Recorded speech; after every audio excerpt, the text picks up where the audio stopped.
जब इन्होंने फॉर्म 45 मांगे, उनको कहा जवाब दें, तो ये भाग गए। भागते भागते जाकर इलेक्शन ट्रिब्यूनल जा पहुँचे।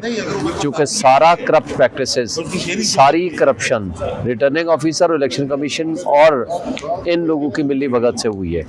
आज दरअसल केस था जिसमें इलेक्शन कमीशन ने तारिक फजल की एप्लीकेशन के ऊपर, या जो दूसरे कठपुतली MNA हैं उनकी एप्लीकेशन ऑफ ट्रांसफ़र के ऊपर उन्होंने जस्टिस तारिक जहांगीरी से केस ट्रांसफ़र करके हमारी इलेक्शन पटिशन्स वो भेज दी थी जस्टिस रिटायर्ड शकूर प्राचा के पास। ये दूसरी मरतबा कर दिया। पहले भी यही किया था।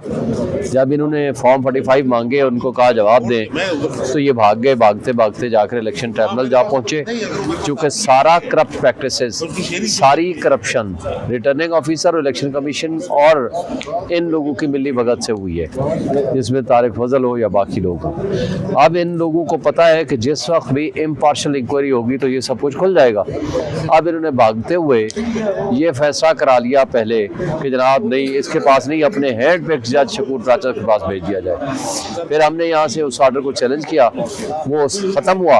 तो दोबारा जब ट्रिब्यूनल ने काम शुरू किया तो इन्होंने भाग के दोबारा चले गए। दोबारा ये एक ऑर्डर ले लिया जिसके हमने यहाँ से स्टे भी लिया है और आज केस फिक्स था। अब 6 फरवरी की नेक्स्ट डेट हो गई है और हमने इसमें एक एक्ट को भी चैलेंज कर रखा है जिसके ज़रिए रिटायर्ड जजेस को, अपनी मनपसंद जजेस को इलेक्शन कमीशन लगाता है।